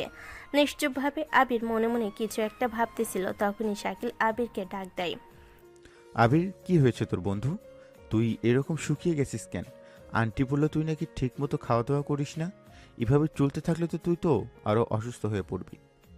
তাতে আমার কোনো প্রবলেম নাই, আমি তো চাই মারা যেতে, কিন্তু আমাদের ধর্মে তো আত্মহত্যা মহাপাপ, সেজন্য আত্মহত্যা করতে পারি না, তাই নিজেকে এভাবে তিলে তিলে শেষ করে দিচ্ছি। পরিবারের সিদ্ধান্তই জিতে যাক, আমি না হয় হেরে যাই, তাদেরকে কষ্ট দিয়ে আমি পালিয়ে বিয়ে করতে চাই না। যদি তাই চাইতাম তাহলে অনেক আগেই বিয়ে করে নিতাম, কিন্তু আমি সেটা কখনোই চাই না। চেয়েছি পরিবারের দোয়া নিয়ে বিয়ে করতে। দেখ, তুই যদি এরকম না খেয়ে থাকিস তাহলে তুই অসুস্থ হয়ে পড়বি। এখন তোকে শক্ত হতে হবে, কিভাবে পরিবারের সবাইকে রাজি করানো যায় সেটা নিয়ে ভাবতে হবে। তা না হলে তুই সারাদিন রুমের মধ্যে শুয়ে থাকবিস। এটা কোনো কথা? আমার ফোনও ধরিস না কয়েকদিন ধরে, আমি এই সময় পাচ্ছি না। আমার ফোনও ধরতেছিস না কয়েকদিন ধরে, আমি এই সময় পাচ্ছি না তোর বাসায় আসার জন্য। কালকে আন্টি ফোন দিয়ে আসতে বলছিল, আজকে চলে এসেছি, কিন্তু এসে দেখতেছি সব কিছুই উল্টাপাল্টা। বন্ধু, সত্যি বলতে আমার আর কিছুই ভালো লাগে না, তাই আমি সব সময় বাসায় থাকি। বাইরে যেতে এখন আমার বিরক্ত লাগে। বাইরে গেলে এখন নেহার কথা মনে পড়ে। আমি তো খুব বড় দামি কিছু চাইনি, আমি তো চেয়েছিলাম নেহাকে বিয়ে করতে। আমার পরিবার সেটাই মেনে নিল না। আচ্ছা, তুই এখন খাওয়া দাওয়া করে তারপর তোকে নিয়ে আমি বের হব। সেখানে গিয়ে আমরা প্ল্যান করব, তুই চিন্তা করিস না, আমি তোর পাশেই আছি। তোর আর নেহাকে বিয়ে করিয়েই ছাড়বো আমি। সত্যি বলতেছিস তুই পারবি? এগুলা যদি পারিস তাহলে আমি তোর কথা শুনতে রাজি আছি। আমি এখানে বসে আছি, তুই আগে গোসল দিয়ে মাথা ঠান্ডা কর, তারপর খাওয়া দাওয়া করে চল আমরা বের হচ্ছি। শাকিলের কথা শুনে আবির একটু নরম হলে সে তার বন্ধুর কথা মতো গিয়ে গোসল করে খাওয়া দাওয়া শেষ করে তারা দুজন গিয়ে একটা চায়ের দোকানে বসলো। চা অর্ডার করে তার আসল কথাতে ফিরে গেল। আচ্ছা, নেহা কোথায়? ওকে তো অনেক দিন হয়ে গেল দেখি না, ও এখন কোথায় আছে? ওকে কি অন্য কোনো জায়গায় রেখে এসেছে নাকি? তুই একদম ঠিক বুঝেছিস, নেহাকে ওর নানুর বাসায় রেখে এসেছে যাতে আমার সঙ্গে সম্পর্ক কন্টিনিউ করতে না পারে, আর ওর ফোনটাও কেড়ে নিয়েছে যাতে আমার সঙ্গে ফোনে যোগাযোগ করতে না পারে। এখন আমি কিভাবে নেহার সঙ্গে যোগাযোগ করব বল? আচ্ছা, ওর নানুর বাড়ির কি কারোর সঙ্গেই তোর যোগাযোগ নেই নাকি? যোগাযোগ বলতে আমি ওর মামাতো ভাইকে একটু চিনি। ওর মামাতো ভাই আমার ফেসবুক ফ্রেন্ড লিস্টে আছে, কিন্তু আমি তো এভাবে ভেবে দেখিনি। কিন্তু ওর মামাতো ভাইকে যদি ফোনও দেই, ও তো নেহার সঙ্গে কথা বলতে দিবে না, কারণ ওকে তো সব কিছু বলেছে ওরা। সবই তো বুঝতে পারলাম, কিন্তু একটাবার চেষ্টা করতে সমস্যা কি? তুই তো এখন একটাবার চেষ্টা করিসনি। একটাবার ফোন দিয়ে জিজ্ঞেস করে দেখ তোর সঙ্গে কথা বলে নাকি। আচ্ছা, দেখতে হবে। ফেসবুকে আইডি খুঁজে বের করতে হবে। দাঁড়া, আমি আইডিটা খুঁজে বের করতেছি। আবির কিছুক্ষণ ফেসবুক আইডি খোঁজার পরে সে অবশেষে আইডিটা পেয়ে যায় এবং মেসেঞ্জারে ফোন করে। ফোনটা রিসিভ করার পর ওই পাশ থেকে নেহার মামাতো ভাই বলে, আরে আবির, কেমন আছো তুমি? হঠাৎ মনে পড়লো। ও আচ্ছা, বুঝতে পারছি কি জন্য আমাকে মনে পড়েছে। সবই যখন তুমি বুঝতে পেরেছো, তাহলে একটু কি নেহার সঙ্গে আমাকে কথা বলার সুযোগ করে দিতে পারবে? ওকে আমি অনেক মিস করতেছি। তুমি তো শুধু মিস করতেছো, আর নেহা প্রায় প্রতিদিনই আমাকে শুধু বলে যে তোমার সঙ্গে কথা বলিয়ে দিতে, কিন্তু বাড়িতে সবসময় আব্বু আম্মু থাকে, তাই কথা বলানো পসিবল হয় না। কিন্তু একটা জিনিস পসিবল, কালকে আমাকে আম্মু বলেছে যে নেহাকে একটু বাইরে থেকে ঘুরিয়ে নিয়ে আসতে, তাহলে ওর মন ভালো থাকবে। এখন তুমি যদি চাও তাহলে ওর সঙ্গে একটা ক্যাফেতে দেখা করতে পারবে। আমি নেহাকে সঙ্গে করে নিয়ে যাব, কেউ জানতেও পারবে না। সত্যি এটা করতে পারবে? যদি করতে পারো তাহলে তোমার প্রতি আমি কৃতজ্ঞ থাকব সারা জীবন। তাহলে একটা কাজ করো, আমার কাছে আজকে অফ ডে, বাড়িতে ফ্রি ফ্রি বসে আছি, তার থেকে তোমার যদি সময় থাকে তাহলে আজকে আসো এদিকে একটা ক্যাফেতে। কি বলো তুমি? ভাই, তুমি যে আমার এত উপকার করবে আমি কল্পনাও করতে পারিনি। আমি এক্ষুনি আমার বন্ধুকে নিয়ে আসতেছি। তুমি তাহলে নেহাকে আগে নিয়ে বের হও, আমার 30 মিনিট সময় লাগবে। আমি ওখানে গিয়ে তোমাকে ফোন করতেছি। আবির ফোনটা রেখে দিয়ে খুশিতে আত্মহারা হয়ে উঠল। নেহার মুখটা অনেকদিন পর সে দেখতে পারবে। দীর্ঘ সময় কেটে যাওয়ার পর নেহাকে দেখার অন্যরকম একটা ফিলিংস কাজ করছে আবিরের মধ্যে। সে আর তার বন্ধু বেশি দেরি না করে দ্রুত ওই ক্যাফেতে চলে যায়। সেখানে গিয়ে কিছুক্ষণ ওয়েট করার পরই ক্যাফের মধ্যে নেহা প্রবেশ করতে লাগলো। নেহাকে দেখে আবির আর নিজেকে ধরে রাখতে পারল না, দৌড়ে গিয়ে নেহাকে তার বুকের সঙ্গে জড়িয়ে ধরে। নেহা তাকে জড়িয়ে ধরে কান্না করতে শুরু করে। অনেকক্ষণ তারা এভাবে একজন আরেকজনকে জড়িয়ে ধরেছিল। কিছুক্ষণ পর নেহা বলে, কেমন আছো আবির? অনেকদিন পর তোমাকে দেখলাম, কত যে ভালো লাগতেছে তোমাকে বলে বোঝাতে পারবো না। কিন্তু তুমি এত শুকিয়ে গেছো কেন? মনে হচ্ছে কিছুই খাওনি। আমাকে নিয়ে খুব চিন্তা করতেছো তুমি, তাই না? শুধু আমার কথা বললে, নিজের কথা তো বললে না। তুমিও তো অনেক শুকিয়ে গেছো। হয়তো সব সময় আমাকে নিয়ে ভেবেছো, ঠিক মতো খাওয়া দাওয়াটা করনি। আমার তো বিয়ের কথা চলতেছে, ছেলেপক্ষ আমাকে দেখেও গেছে। হয়তো আমাকে জোর করে কিছুদিনের মধ্যে বিয়ে দিয়ে দিবে। কি বলতেছো? এটা আমি কখনোই হতে দেব না।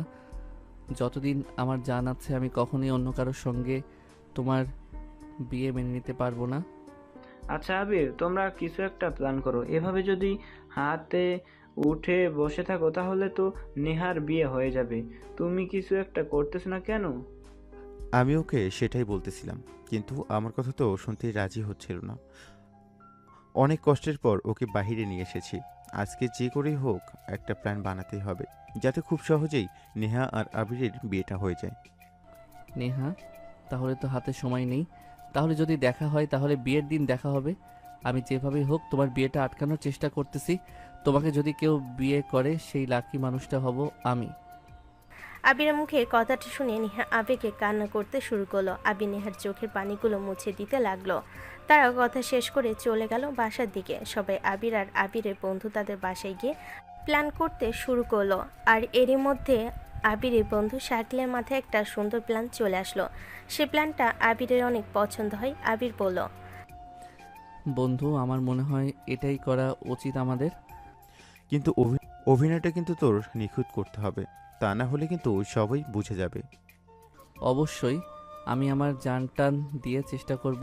তুই চিন্তা করিস না, আমি নিখুঁতভাবে কাজটা করব। আবির আর শাকিল একটা প্ল্যান করেছে। প্ল্যানটা যেভাবে হোক তাদের কার্যকর করতে হবে। তাই আবির শাকিলকে বাসায় চলে যেতে বলল আর সকাল সকাল তাদের বাসায় আসতে বলল, কারণ সকাল সকাল তার আব্বু বাসায় থাকে। শাকিলও কথা মতো বাসায় চলে গেল। পরের দিন সকাল ভোরে আবির ফোন দিয়ে শাকিলকে তাদের বাসায় আসে। প্ল্যান মোতাবেক শাকিল বলল, আন্টি, সকালে আমি আবিরকে ফোন করেছিলাম। আবির সকালে উল্টাপাল্টা কথা বলতেছিল আমাকে। ও নাকি সুইসাইড করবে। আমি তো অনেক চিন্তার মধ্যে আছি। তারপর ওকে ফোন করতেছি, ওর ফোন শুধু বন্ধ বলতেছে। কি বলতেছো বাবা এগুলো? কি শুনতেছি? তাড়াতাড়ি আসো। আবিরের আম্মু কান্নাকাটি শুরু করে দিল। আবিরের আব্বু দৌড় দিয়ে আবিরকে ডাকতেছিল, কিন্তু আবির কোনো সারা শব্দ দিচ্ছিল না। তার আব্বু আর বেশি দেরি না করে দরজাটা ভাঙতে শুরু করলো। অনেক ধাক্কাধাক্কি করার পর আবির আব্বু আর শাকিল দুজন মিলে দরজাটা ভেঙে ফেলে। ঘরে ঢুকে দেখে আবির টুলের উপর দাঁড়িয়ে ফ্যানের সঙ্গে দড়ি বাঁধতেছিল। আবিরের আব্বু দৌড় দিয়ে গিয়ে আবিরকে ধাক্কা দিয়ে বিছানায় ফেলে দেয়। আবিরের আম্মু আবিরকে জড়িয়ে ধরে কান্না করতে শুরু করে। বাবা, তুই এইরকম কাজ কিভাবে করার চিন্তা করতে পারলি? তোকে ছাড়া আমরা কিভাবে বেঁচে থাকবো? তুই আমাদের একমাত্র সন্তান। তুই যদি এভাবে সুইসাইড করিস তাহলে আমাদের কি হবে? এভাবে তিলে তিলে না মরে একেবারে মরে যাওয়াই অনেক ভালো, তাই আমি এই সিদ্ধান্ত নিয়েছি। আমার আর এভাবে কষ্ট সহ্য হচ্ছে না। নেহাকে ছাড়া আমি বেঁচে থাকতে পারবো না, তাই আমি এই সিদ্ধান্ত নিয়েছি। আবির, তোর মাথায় যে এগুলো চলতেছিল আমাদেরকে একটাবার বলতে পারতি। তোর বন্ধু শাকিল যদি এসে আমাদের না বলতো তাহলে তো আজকে তোকে আমরা এভাবে জীবিত পেতাম না। তখন তোর আম্মুর কি হতো বলতো বাবা? আব্বু, আমার আর এত কষ্ট সহ্য হচ্ছে না। আমি চাই না এই পৃথিবীতে আমি বেঁচে থাকি, তাই আমার মরে যাওয়াটাই অনেক বেটার বলে আমি মনে করতেছি। খবরদার, তুই আর এরকম কথা বলবি না। তুই নেহাকে বিয়ে করতে চাস তো? ঠিক আছে, আমি কথা বলবো আমার ভাইয়ের সঙ্গে, তোদের বিয়ে আমি দিব। তাও তুই বাবা এরকম কোনো ঘটনা বা পুনরাবৃত্তি করিস না। তুই চলে গেলে আমাদের দেখাশোনা করবে কে বলতো? তুমি একদম ঠিক কথা বলেছ। তাড়াতাড়ি যাও, নেহার আব্বু আম্মুকে ডেকে নিয়ে আসো। আজকে এটা চূড়ান্ত কথা বলতে হবে, তা না হলে আমরা কিন্তু আমাদের ছেলেকে হারিয়ে ফেলবো। ও যাকে ভালোবাসে সেই মানুষটাকে ওর কাছে ফিরিয়ে দিলেই সব ঠিক হয়ে যাবে। আবিরের আম্মু তাড়াহুড়ো করে নেহার বাড়িতে গিয়ে নেহার পরিবারের সবাইকে সঙ্গে নিয়ে আসে। নেহার আব্বু আম্মু আবিরের এরকম কাণ্ড কারখানা দেখে অবাক হয়ে যায়। তারা কল্পনাও করতে পারেনি যে আবির এরকম ঘটনা ঘটাতে পারে। সবাই মিলে আবিরকে বকাবকি করতে শুরু করলো। আবির তাদের কোনো কথাই উত্তর দিচ্ছিল না। হঠাৎ তার বন্ধু বলে ওঠে, আচ্ছা, আপনারা কি চান যে আবির এভাবে মরে যাক? আপনাদের কি সমস্যা? আবির আর নেহা যেহেতু একে অপরকে ভালোবাসে, তাহলে ওদেরকে বিয়ে দিতে কি সমস্যা? আর কোনো সমস্যা থাকবে না। আজকেই এটা চূড়ান্ত সিদ্ধান্ত নেব আমরা। এভাবে আমার ছেলেকে আমরা হারাতে পারবো না। সেটাই করেন, এখনো সময় আছে। আপনারা আর রাগ অভিমান করে থাকেন না। আজকে অনেক বড় একটা অঘটন ঘটে যেতে পারত যদি আমি সময় মতো না আসতাম। এখন আপনারা সিদ্ধান্ত নিন কি করবেন। এইদিকে আবিরের এই অবস্থা, ওইদিকে আবার নেয়ারও একই রকম পাগলামি করতেছে। এতদিন চলে যাওয়ার পরেও সেই আগের কথাতে পড়ে আছে। আবিরকে বিয়ে করবে। আবির আজকে যে অঘটনটা ঘটাতে চাচ্ছিল, নেয়া যদি সেই একই রকম কিছু ভাবে তাহলে দুইটা পরিবার দুইটা সন্তান হারাবে। তাই এটা আমি চাই না। আমি চাই ওরা ভালো থাকুক। ওরা ভালো থাকলে আমরা ভালো থাকবো। তাহলে নেহাকে নিয়ে আসো সন্ধ্যার আগে। ওকে নিয়ে আজকেই চূড়ান্ত সিদ্ধান্ত নিব আমরা সবাই। সেটা নিয়ে তোমার কোনো চিন্তা করতে হবে না। আমি অলরেডি ওর মামাতো ভাইকে ফোন দিয়ে বলে দিয়েছি। ও নেয়াকে নিয়ে প্রায় চলে এসেছে। তাহলে তো ভালোই হলো। তাহলে আর আমাদের বেশি অপেক্ষা করতে হবে না। তাহলে এখন সবাই ড্রয়িং রুমে আসো, একসঙ্গে বসে কথা বলি। শাকিল তার বন্ধুকে নিয়ে ড্রয়িং রুমে চলে গেল। কিছুক্ষণ পর নেহাও সেখানে এসে উপস্থিত হলো। দুই পরিবার মিলে কথা বলছিল কিভাবে কি করলে ভালো হয়। যে যার মতো সিদ্ধান্ত দিচ্ছিল। শুধু দুই পরিবারই অনুষ্ঠান ছাড়া বিয়ে দিবে না, তাই তাদের বিয়ে আরও কিছুদিন পর দেওয়ার কথা বলে। দেখো ভাই, এত তাড়াতাড়ি তো বিয়ে দেওয়া সম্ভব না। আমার একটাই মেয়ে। আমি বিয়েটা ধুমধাম করে দিতে চাই। সব আত্মীয় স্বজনকে দাওয়াত করব। সবাই দোয়া করবে, আমি এটাই চাই। আমারও সেই একই কথা। তাহলে এত তাড়াহুড়ো না করে সামনের সপ্তাহে সোমবার ওদের বিয়ের ডেট করি, সেটাই ভালো হবে। এক সপ্তাহের মধ্যেই সব কিছু গুছিয়ে নিতে পারবো আমরা। আবির আর নেহা তোমাদের দুজনকেই বলতেছি, তোমরা এখন খুশি তো? আর কোনো পাগলামি কইরো না। তোমাদের বিয়ে কিন্তু ফাইনাল। নেহা আর আবির কথাটা শুনে মুচকি মুচকি হাসতে শুরু করলো। তারা দুজনই দুজনের চোখের দিকে তাকিয়ে মিষ্টি মিষ্টি হাসছিল, কিন্তু সেখানে পরিবার ছিল বিধায় কেউ কাউকে কিছু বলার সাহস পায় না। সবে বিয়ের ডেট ফাইনাল করে যে যার মতো বাসার দিকে চলে গেল। আবির অনেক খুশি, সে তার রুমে গিয়ে তার বন্ধুর সঙ্গে কথা বলছিল। কি বন্ধু, শেষমেশ তো আমার কথাই কাজে লাগলো নাকি? তাহলে আমাকে ট্রিট দিবি না নাকি আজকে? আজকে কিন্তু আবার জন্য তোদের বিয়েটা হচ্ছে। অবশ্যই বন্ধু, তোর বুদ্ধির কারণেই তো আজকে আমাদের বিয়ের ডেটটা ফাইনাল হয়ে গেল। তুই কি চাস বল, তুই যেটা চাবি সেটাই তোকে দিব। এখন না বন্ধু, আগে বিয়েটা হয়ে যাক, তারপর তোর কাছ থেকে ট্রিট চাইবো। ঠিক আছে দোস্ত, তোর যখন খুশি আমার কাছে ট্রিট পাবি, সমস্যা নেই। আচ্ছা, কালকে থেকেই তো তোর বিয়ের আয়োজন শুরু করতে হবে, অনেক পরিশ্রম করতে হবে। তাই আজকে একটু সকাল সকাল বাসায় গিয়ে ঘুমিয়ে পড়ি। হ্যাঁ বন্ধু, ঠিক বলেছিস। আজকে সারাদিন অনেক প্রেশার গেছে, আমি এখন ঘুমিয়ে পড়ব। অনেক দিন শান্তিমতো ঘুমাই না। আজকে মন মেজাজ সব কিছুই ঠিক আছে, আজকে মন মেজাজ সব কিছুই ঠান্ডা আছে। আজকে অনেক আরাম করে ঘুমাবো। তাহলে তুইও বাসার দিকে যা, কালকে ফোন দিলে এদিকে আসিস। আবিরের মনে মনে আনন্দের কোনো সীমা নেই। নেহাও একই রকম খুশি আবেশে তাদের বিয়ে হতে চলেছে। তারা অনেক খুশি। আবির অনেকদিন পর শান্তির একটা ঘুম দিতে পারল। সকালে ঘুম থেকে উঠেই তার মন অনেক খুশি। সে তার বন্ধুকে ফোন দিয়ে তার বাসায় আসতে বলল। তার বন্ধু আসলে তার বন্ধুকে সঙ্গে নিয়ে তার বাবার বাইক নিয়ে মার্কেটে চলে যায় নেহার জন্য কিছু কেনাকাটা করতে। যাওয়ার পথে একটা মাইক্রোবাসের সঙ্গে ধাক্কা লেগে তার বন্ধু আর সে দুজনই মাটিতে লুটিয়ে পড়ে। মাইক্রোবাস ধাক্কা দিয়ে সে পালিয়ে যায়। তাদের দুজনের অবস্থা আশঙ্কাজনক। আশেপাশে থাকা মানুষ তাদেরকে নিয়ে হসপিটালে যায়। আর কাছে ফোন ছিল, সেই ফোনটা নিয়ে তার বাবাকে ফোন করে আসতে বলে। শুনছো আবিরের মা, আমার ছেলেকে আর মনে হয় বাঁচাতে পারলাম না। ও নাকি আজকেই অ্যাক্সিডেন্ট করছে। ওকে কত করে বললাম বাইক নিয়ে যাস না, তাড়াহুড়ো করে রেডি হও, হসপিটালে যেতে হবে। কি বলতেছেন এগুলো? আমার ছেলের এখন কি অবস্থা? আবির কি সুস্থ আছে? যারা ফোন দিয়েছিল তারা বলল আবিরের আর ওর বন্ধু শাকিলের দুজনের নাকি অবস্থা আশঙ্কাজনক। দ্রুত ইমার্জেন্সিতে নিয়ে গেছে। ডক্টররা বলছে অপেক্ষা করতে, তাড়াতাড়ি বের হও। আর হ্যাঁ, নেহাকেও বইল বিষয়টা। আবির আম্মু নেহার বাসায় গিয়ে সব কিছু বলে। নেহা এই কথা শুনে সঙ্গে সঙ্গে অজ্ঞান হয়ে মাটিতে লুটিয়ে পড়ে। নেহার পরিবার এখন বুঝতে পারতেছে না তারা কি আবিরের কাছে যাবে নাকি নেহাকে সামলাবে। তারা নেহাকে অনেকক্ষণ পানি ঢালে, মাথায় কিছুক্ষণ পর নেহার জ্ঞান ফিরে।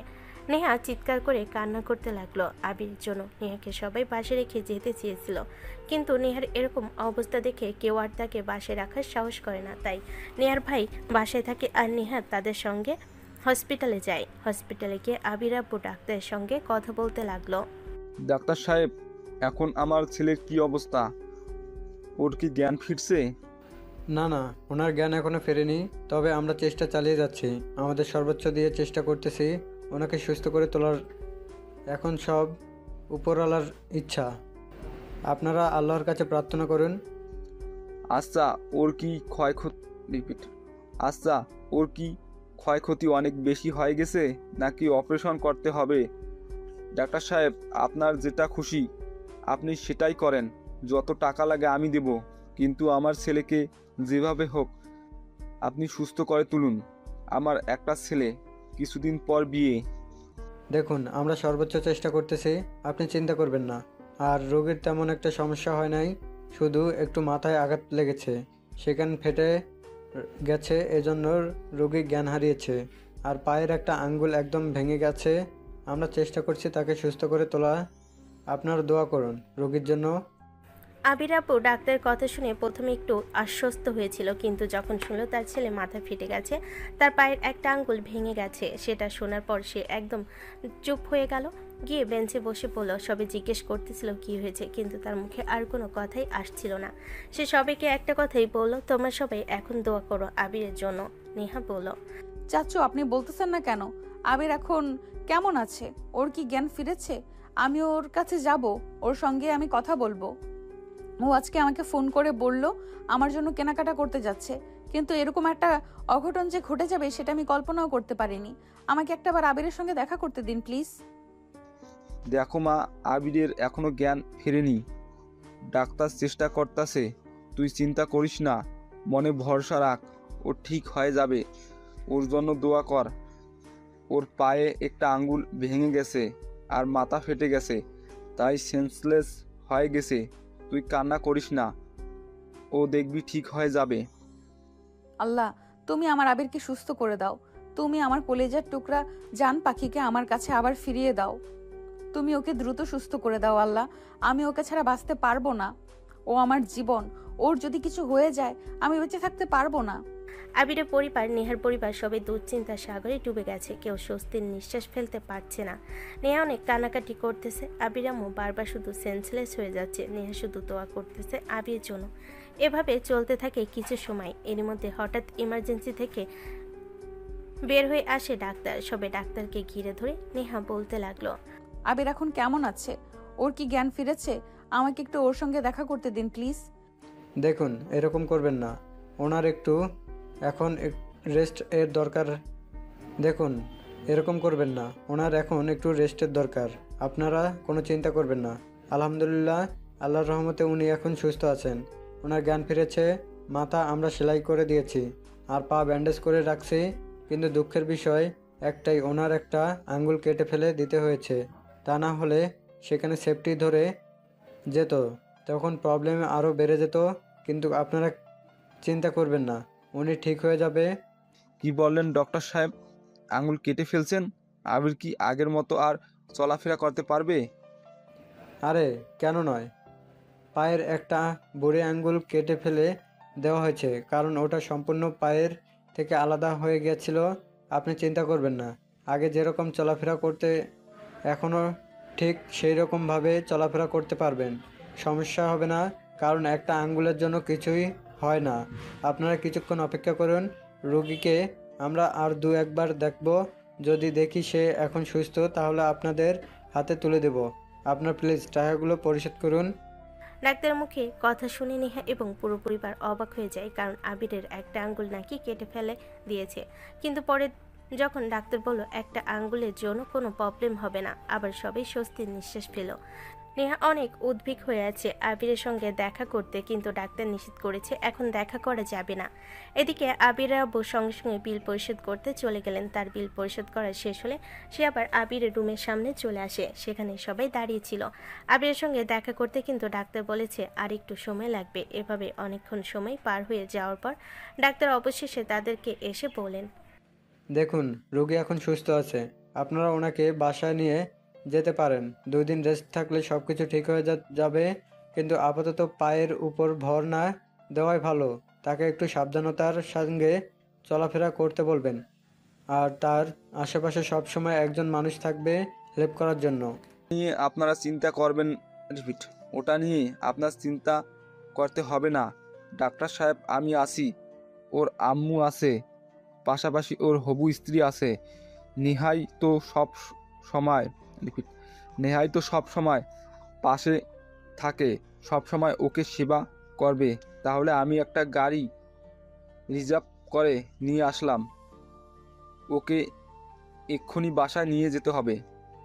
আর শাকিল এর তেমন কোনো ক্ষতি হয়নি, তার শুধু একটু কেটে গেছিল। সে আগের মতোই হাঁটাচলা করতে পারছিল, কিন্তু পায়ে একটু ব্যথা পেয়েছিল আর কাঁধে একটু ব্যথা পেয়েছে। আবিরের আব্বু তাকে একটা গাড়ি ভাড়া করে তার বাসায় পৌঁছে দেওয়ার ব্যবস্থা করেন। এদিকে আবিরকে বাসায় নিয়ে যাওয়া হয়। নেহা আবিরের পাশ থেকে সরতে রাজি হচ্ছিল না। সে সবসময় আবিরের সঙ্গে থাকবে, ওকে সেবা করবে, ওকে দ্রুত সুস্থ করে তুলবে। আর এই বিষয়ে কারো কোনো আপত্তিও ছিল না, কারণ আর কিছুদিন পরেই তাদের বিয়ে। কিন্তু যদি আবিরের ক্ষতের পরিমাণ বেশি হতো, তাহলে হয়তো এই বিয়ে নিয়ে একটু সমস্যা হয়ে যেত। কিন্তু এখন আর কোনো সমস্যা নেই। আবির এখন অনেক সুস্থ আছে। ডাক্তার বলেছে 2 দিনের মধ্যে সে ঠিক হয়ে উঠবে। সবাই রুম থেকে বের হয়ে গেলেও নেহা সেই রুম থেকে বের হয়নি। সে এখনও আবিরের পাশে বসে আছে। আবির ওঠার চেষ্টা করলে নেহা আবিরকে ধরে বালিশের সঙ্গে হেলান দিয়ে রাখে। নেহা বলে, আচ্ছা, তুমি যে বাইক চালাচ্ছিলে একটু দেখে শুনে চালাবে না?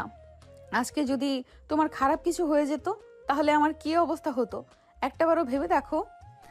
আমি সাবধানের সঙ্গে বাইক চালাচ্ছিলাম, কিন্তু হঠাৎ মাইক্রোবাসটা আমাকে ধাক্কা মেরে চলে যায়।